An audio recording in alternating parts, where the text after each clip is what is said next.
¿Qué tal? ¿Cómo andan? Otro día en los 90, nos reencontramos. Bienvenidos. Muchas gracias por estar, por seguirnos, que es lo importante, lo que necesitamos, sumar nuevas voces y que nos escuchen. Este es el espacio que dedicamos a hablar entre nosotras y nosotros, los trabajadores, las trabajadoras, porque en definitiva de eso se trata. Y hay mucho para hablar, ¿eh? Estamos en el momento, esta semana, en donde el presidente está nuevamente de viaje hacia Estados Unidos. Creo que es el número 14 ya el viaje. ¿Cómo le gusta, eh?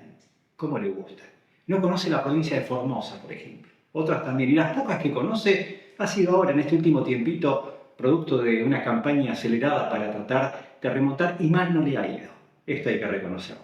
Aquí nos encontramos para hablar de nuestros números, de cómo estamos, cómo nos encontramos. Miren, hay datos de una actualización que ha hecho el Mirador de la actualidad en el trabajo y la economía que son categóricos. Lo viene haciendo periódicamente, que hablan, por ejemplo, que la inflación no se ha frenado en este país. Estamos en números, aunque ellos festejan, en números muy comparados a años anteriores, ni hablar 2015, pero además con una economía que se destroza.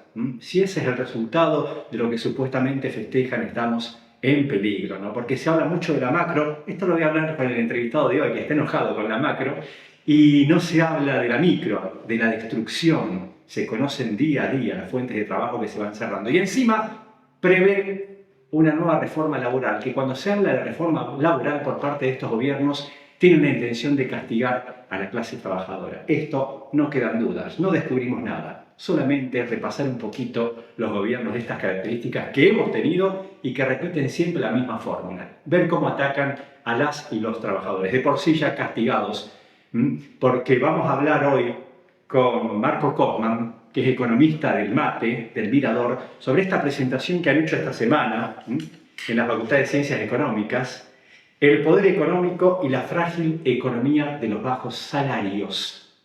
Toman el periodo 2015-2014. 2015-2014. Lo vamos a hablar con él. ¿Cómo andas, Marco? ¿Qué decís? Bien, acá no. Gracias por la visita. No, por favor. 2015-2024, ¿no? Sí, ¿yo dije bien? 14, pero bueno. Sí. Estoy comparando No. adelante. 2015-2024. Décadas atrás, décadas adelante, ¿no? Sí, no, está bien. 2015-2024. Nos queda este 2015, podríamos sumar un poquito más. 290.000 millones de dólares. Fíjense la cifra, ¿no? 290.000 millones de dólares. Valor perdido por el salario que engrosó las ganancias empresariales desde diciembre de 2015 al 2024. ¿Nos puedes contar un poquito eso? Bueno, es una gran cifra. Enorme. Una cifra muy importante y nosotros lo que hacemos es, a partir de un trabajo de leer muchísimos balances de empresas, un par de cientos de balances de empresas, es seguir el recorrido de esos 290.000 millones de dólares. Hay algo en la economía que es loco, y es sencillo al mismo tiempo, ¿no? Lo que no gana alguien, otro lo está ganando. Es lo que se habla de la torta distributiva. De la torta, de la distribución, claro. Que es algo que parece muy básico y que a veces por básico la gente no le da tanta bolilla, y hay que darle bolilla, Claro. porque la caída del salario no es una novedad, que es algo que se repita en todos lados y que todos sabemos que en la última década cayó el salario, tanto de los trabajadores estatales como de los trabajadores del sector privado, de los no registrados. Eso es algo que todos lo conocemos. Todos sabemos que durante el gobierno de Macri cayó el salario, que durante el gobierno de Alberto no se recuperó y que con Pilaí nuevamente estamos otra vez en un ciclo de caída fuerte del salario. Ahora, lo que nadie se estaba preguntando es qué pasa con esa plata que dejó de entrar al bolsillo de la clase trabajadora y pasó a engrosar las cuentas de las empresas. No es poca plata, son 290.000 millones de dólares. Y es un problemón. Toda esa plata en las cuentas de las empresas es un problemón. ¿Por qué es un problemón? Porque es natural en el capitalismo que una empresa gane dinero. De hecho, se supone que esa ganancia es la fuente de las inversiones, ¿no? Ahora, si nosotros tomamos la última década, no solamente no crecieron las inversiones, sino que cayeron las inversiones. Claro. ¿Por qué caen las inversiones? Bueno, básicamente porque la economía y el salario están rotos. Entonces, ¿por qué un empresario querría invertir en una economía que no tiene poder de compra, que no se mueve, que no puede comprar? Y ahí está el problema. Entonces, ese dinero, al no poder invertirse, al no encontrar un camino productivo, encuentra un camino, una senda financiera. Son 290.000 millones de dólares, pero son en pesos. ¿no? Claro. Ganancias en pesos. Esa cuenta que nosotros hacemos la ponemos en una moneda un poco más estable que la nuestra para poder contabilizarlo, porque en pesos cada día cambia Claro, cuántos pesos difícil, son, ¿no? claro. Y es muy difícil tomar dimensión de cuánto es. Nacieron pesos, decimos. Ese gran excedente, ese gran reparto de dinero que pasó de los dichos trabajadores a las cuentas de las empresas, nació pesos. Pero todos son esos dólares pesos, después. ese es el gran problema. De todos esos pesos, al menos 190.000 millones de dólares, de esos 190 ya se fugaron del país, ya se fueron. A través de diferentes mecanismos financieros, lo que se conoce como formación de activos externos, básicamente dolarización Financiera. Bueno, hay una parte de ese excedente que en vez de fugarse, que en vez de irse directamente al dólar, se quedó bicicleteando un tiempo. Y todavía está. Hay una gran parte de ese excedente, hay una parte importante, alrededor de un tercio, que todavía está dando vuelta en el mercado local y haciendo todo el lío que hace, porque claro, frente a la amenaza de que eso se vaya al dólar, el Estado tiene que salir a pagar una tasa de interés exorbitante. Claro. Hacerlo atractivo para que no se vaya. Hacerlo atractivo, darle atractivo al mercado, a la plaza local, porque claro, si no obtiene ganancia en pesos, dice me voy al dólar y ya está. Y eso para la economía sería una catástrofe. De hecho, es lo que está tratando de evitar, o trató de evitar a toda costa el gobierno antes de las elecciones, porque sabía que había un problema enorme, porque el central se quedaba sin reservas y venía de ahí una fuerte devaluación, con las consecuencias que ahora, qué perverso es, ¿no? Porque le han sacado la plata a los trabajadores, con lo cual el trabajador esa plata la utiliza para el consumo, para mover la producción, en concentrarlas para después ir a la especulación financiera. Mira, yo siempre, y un poco la motivación del trabajo, viene de recordar una frase que dijo González Fraga allá por el año 2016, empezando 2016 y empezando el gobierno Macri, dijo, le habían hecho creer a un trabajador medio que con su sueldo se podía ir de vacaciones, se podía comprar celulares, se podía comprar plasma, se podía comprar una moto. Se creía, claro. Le habían hecho creer eso al trabajador. Cuando en realidad, decía, la productividad de la economía argentina no va para tanto. Claro. Desde ese entonces, la culpa de todos los problemas, la culpa de esta fragilidad de la economía, esta falta de dólares que se había manifestado ya. No es que, o sea, en 2015 ya estaba este problema de la falta de dólares, en 2011 aparece este problema de vuelta en la economía, después de varios años de estar ausente. La interpretación hegemónica de ese problema, interpretación que en ese momento le expresaba González Fraga de esta manera muy clara, decía, bueno, el problema es que los trabajadores argentinos no pueden ganar tanto, porque su economía no les da. La economía argentina no puede sostener ese nivel de consumo porque se le acaban los dólares. Pasaron 10 años, casi 10 años, ¿no? Los salarios son ahora un 21% más bajos en el caso del sector privado, 36% más bajos en el caso del sector estatal. 28, 30% más abajo los salarios. El problema es mucho peor. La crisis externa es mucho peor. La falta de dólares es mucho peor y es mucho más urgente. Entonces, bueno, pasó una década y González Fraga estaba equivocado. El problema no era de los salarios. Lo que pasa es que me parece venía eso dentro de un discurso, incluso se repite mucho en cierta clase trabajadora, ¿no? Decir, y pagamos muy baratas las tarifas, por ejemplo, digamos. Formaba parte, me parece, de una estructura en esto que llamamos batalla cultural. Nos convencieron de que estábamos viviendo demasiado bien. Al punto de algunos creerse como culpables de eso. Y bueno, es que éramos culpables del desastre, de la pérdida de dólares. Claro. Pero pasó una década, los salarios cayeron un 30%, y el problema, lejos de solucionarse, se profundizó. Y eso es lo que nosotros analizamos en el trabajo. ¿Qué pasó con esa guita que perdieron los trabajadores? Ustedes lo enfocan en tres ámbitos, ¿no? El bancario, el financiero, el de la industria petrolera, la energética, la petrolera, y el tema del campo, los agroexportadores, ¿no? La renta de la tierra. ¿Y por qué en esos tres sectores? Primero, el sector energético, desarrollo de vaca muerta. Pensemos todo, en esta última década fue el único sector que incrementó su nivel de producción de modo exponencial, y que surge justamente este problema de falta de divisas en el año 2011 como un problema de la balanza energética. La Argentina se había quedado sin energía por haber privatizado YPF en su momento y por tener una Repsol, una YPF extranjera, digamos, ¿no? Una Repsol que se había quedado con YPF, que no invirtió para nada, que consumió todos los pozos que ya tenía operando, y generó un agujero enorme en la economía. Aparece la crisis energética. Hay que desarrollar rápido el sector energético era el mandato, porque si no nos quedamos sin dólares.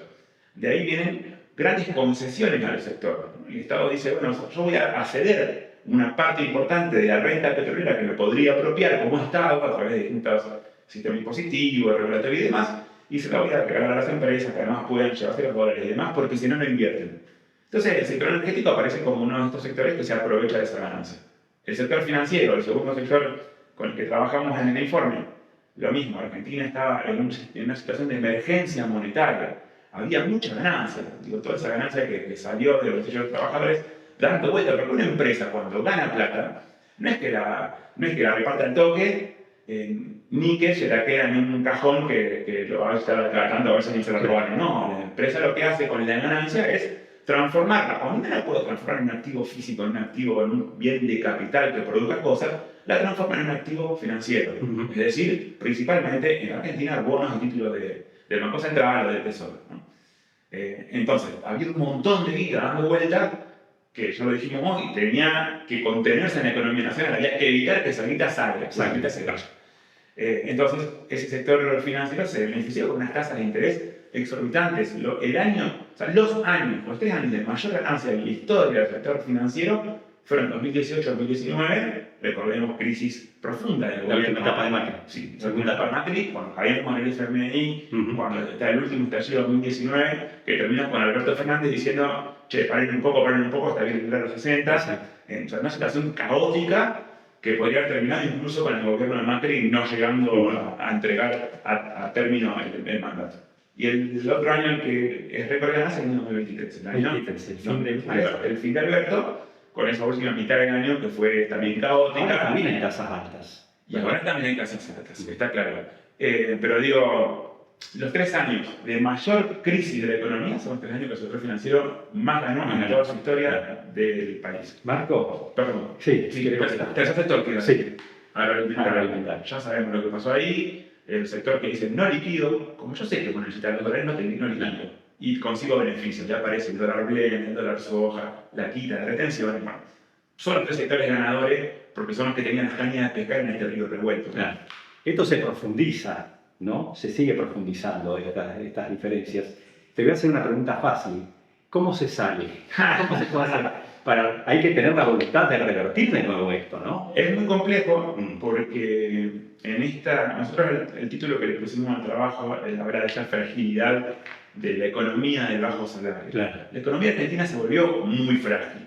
Este beneficio que obtiene el sector financiero, que obtiene el campo porque necesitas esos dólares, que obtiene el sector energético porque necesitas esos dólares, entonces le haces un RIGI, le haces un esquema de inversión para que se puedan llevar todo lo que quieran. Es como casi una condición para que la economía exista, pareciera, ¿no? Porque si vos dejás de hacer esos incentivos, no entran los tres. Entonces, esa fragilización que se da a la economía también se traduce en una debilidad cada vez más fuerte del Estado y de las capacidades del Estado de administrar la economía, de hacer política económica. Y que no la manejen estos grupos, estos sectores. Claro, y eso también se traduce después en una fragilidad de la democracia, porque ¿qué sentido tiene una democracia en la cual vos no podés elegir ninguna política económica? Porque toda política económica está condicionada por estos sectores. Frente a esto, hoy hay un consenso muy grande en muchos sectores de la sociedad que no se autoperciben liberales, sino que están más en el campo de la heterodoxia, donde hablan de que la solución es tener una macro ordenada, que el país solamente va a salir con una macro ordenada. ¿A qué le llaman una macro ordenada? Bueno, hay que tener un tipo de cambio más o menos alto para que estos sectores puedan exportar bien, hay que tener salarios contenidos y gasto contenido, porque si no el Estado no puede tener un déficit. Y es extraño, porque claro, ordenar la macroeconomía de un país es básicamente el conjunto de relaciones entre los precios más importantes de una economía. Es decir, cuánto sale el salario en relación al dólar, cuánto sale la energía en relación a ese salario, cuánto es la tasa de interés, cuál es el precio del dinero. Eso es la macroeconomía. Pero a su vez, todas estas relaciones de precios reflejan relaciones de poder. O sea, el salario es bajo no es porque el trabajador trabaja poco, sino porque no está teniendo la fuerza suficiente en las paritarias para recuperar su poder de compra, porque si pensamos en productividad del trabajo, si pensamos en la capacidad de la economía argentina, una década atrás teníamos salario 30% mayor y la economía era mínima. No es que estamos en otro planeta, estamos en el mismo planeta, estamos en el mismo país y en el mismo territorio. Entonces, esta solución de decir, no, hay que hablar la macro, es un poco levantar una bandera blanca de rendición y decir, no, está bien, el sistema económico y las relaciones de poder son estas, y vamos con esto, ajustemos un poco más el gasto, dejamos que los salarios sean bajos, pero lo que estamos viendo nosotros es que con los salarios bajos ocurrió esto. Entonces, lo que nosotros decimos es, la macro no se puede ordenar, la macro hay que orientarla. Hay que conducir la macroeconomía, no hay que renunciar, porque si no es renunciar a hacer política. Claro. La política es transformación. Si vos pensás que no podés alterar las relaciones de poder y que tenés que entregar a ese mercado, que tenés que ser market friendly, como se dice, ser amigable con el mercado. Para que elegimos, ¿no? ¿Para qué elegimos? O sea, si la política es transformación. Entonces, lo que nosotros estamos planteando es, basta de este discurso de ordenar la macro, vamos con una construcción política, pensemos en si podemos construir con sujetos históricos de la Argentina que tienen larga trayectoria, con sujetos nuevos, con herramientas viejas y con herramientas nuevas, cómo se construye un sujeto transformador que pueda pensar la macroeconomía en todo caso, para orientarla hacia un proyecto político, hacia un proyecto de país, no para quedarnos con lo que tenemos, porque no va a haber estabilidad que dure en el tiempo si seguimos así. Marco, en 15 segundos. Una reforma laboral como la que se está hablando, que no se conoce bien el proyecto, profundizaría esta concentración, porque la idea de estos proyectos es atacar al trabajador. ¿Coincidís? Sin duda, va en esta dirección y es parte integral de este proyecto de dominación que básicamente se imagina y proyecta una economía sin trabajadores, una economía sin salarios, una economía que solamente venda afuera. Entonces, que dependa solamente del salario de los trabajadores de otro país y poder dejar de depender del salario de los trabajadores, que es lo que tanto lío y tanta disputa le generó a los sectores dominantes de la Argentina en el ramo sector. Muchas gracias, Fabricio. Gracias a vos. Un gusto. Bueno, Marco Korman, clarísimo, del mate, del mirador, de la actualidad por el trabajo y la economía. Esto es importante saberlo, porque es difícil encontrarlo en lo que yo llamo la dictadura de medios que tenemos en la ciudad de Rosario en estos momentos. Por eso es importante que ustedes nos sigan, que sigan otras voces alternativas, que se suscriban, que acompañen y transmiten estos mensajes, porque si no, no nos vamos a enterar. La concentración de medios, de la cual ya vamos a hablar en algunos de estos espacios, hace que nosotros, como trabajadores de medios, estemos en riesgo. Pero sobre todo, ustedes, como oyentes, como televidentes, como lectores, porque van a escuchar solamente una voz que viene del mismo dueño, que se apodera de los medios más importantes de Rosario. Por eso es importante que nos sigan, que transmitan, que se suscriban, también nos hace bien a nosotros. Gracias, hasta la próxima.